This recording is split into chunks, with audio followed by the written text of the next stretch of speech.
بسم اللہ الرحمن الرحیم۔ میرے پاس ایک سوال آیا تھا، ایک دوست نے پوچھا تھا کہ ہم ایسا کیا کریں کہ جس کی وجہ سے ہمیں نبی صلی اللہ علیہ وسلم کی خواب میں زیارت ہو جائے۔ تو اس کا جواب ایک کہانی کی شکل میں دینا چاہوں گا۔ ایک سچی کہانی ہے، ایک ولی بہت نیک تھے جنہیں نبی صلی اللہ علیہ وسلم کی خواب میں زیارت ہوا کرتی تھی۔ تو ان کے پاس ایک آدمی آیا، اس نے پوچھا کہ مجھے کوئی خاص طریقہ بتا دیں جس سے مجھے بھی زیارت ہو جائے۔ تو انہوں نے کہا ایسے نہیں، ایک رات تم میرے گھر رہو تو پھر میں تمہیں بتاتا ہوں۔ جب وہ ان کے گھر آ گیا تو انہوں نے اسے کھانا کھلایا، اور کھانا دینے کے بعد اس میں نمک مرچ تھوڑی سی تیز تھی۔ تو جب وہ سونے چلا گیا نا تو اس کے کمرے میں پانی نہیں رکھا۔ رات کو اسے شدید پیاس لگی مگر کمرے میں پانی نہیں تھا تو وہ سو گیا۔ تو جب رات اس کی یعنی کہ شدید تنگی کی حالت میں کٹی تو صبح اٹھ کے جب ولی نے اسے پوچھا کہ خواب میں کیا دیکھا، تو کہتا ہے کہ میں نے خواب میں بہت سارا پانی دیکھا، ہر طرف دریا، چشمے، اس طرح کی چیزیں دیکھیں۔ تو ولی نے اسے بتایا کہ دیکھو، تم خواب میں وہی سب کچھ دیکھتے ہو جس کی تمہیں طلب ہوتی ہے۔ تمہیں رات پانی کی طلب محسوس ہوئی، تم نے خواب میں پانی دیکھا۔ اگر تمہیں ہمارے نبی صلی اللہ علیہ وسلم سے ملنے کی طلب ہوگی اور ان کے احکامات پہ تم عمل کرو گے تو انشاءاللہ تمہیں وہ خواب میں ضرور نظر آئیں گے۔ اور نبی صلی اللہ علیہ وسلم کو خواب میں دیکھنا یہ ہر کسی کو یہ شرف حاصل نہیں ہوتا۔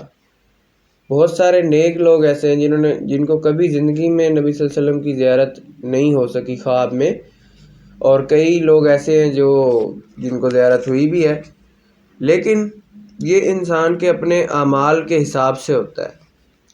تو ہمیں کوشش یہ کرنی چاہیے کہ ہمارے اعمال اتنے نیک ہوں کہ ہمیں نبی صلی اللہ علیہ وسلم کی زیارت نصیب ہو جائے خواب میں اپنے، اور اگر نہ بھی ہو تو ہمیں آخرت میں نبی صلی اللہ علیہ وسلم کا دیدار کرنے دیا جائے۔ جی ہاں، اگر ہم گناہ کریں گے تو ہمیں آخرت میں بھی نبی صلی اللہ علیہ وسلم کا دیدار نصیب نہیں ہو پائے گا۔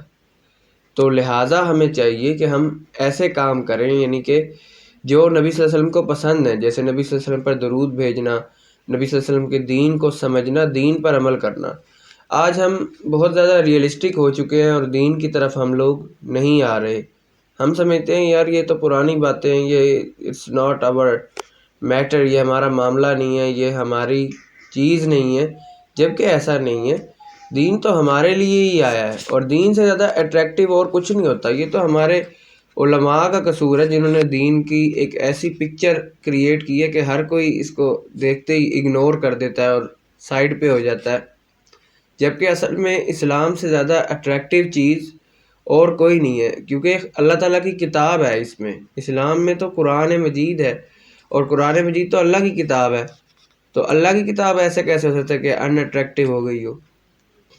تو یہ ہمیں سوچنا چاہیے کہ ہم اسلام کے قریب آئیں زیادہ سے زیادہ، نہ کہ ہم اس طرح کے چیزوں میں پڑ جائیں کہ اب جیسے کہ یہ بات ہے کہ آج کل ایک فضا چلی ہوئی ہے کہ ہر کوئی بہت زیادہ مصروف ہو گیا ہے، تو اسی وجہ سے ہر کام الٹا ہو رہا ہے، لوگوں کی زندگیوں میں سکون نہیں ہے۔ میرے پاس کافی لوگ آئے ہیں جو کہتے ہیں کہ ہماری زندگی میں سکون نہیں ہے، ہم کوئی بھی کام کرتے ہیں وہ کام صحیح نہیں ہو پا رہا اور مایوسی ہو رہی ہے۔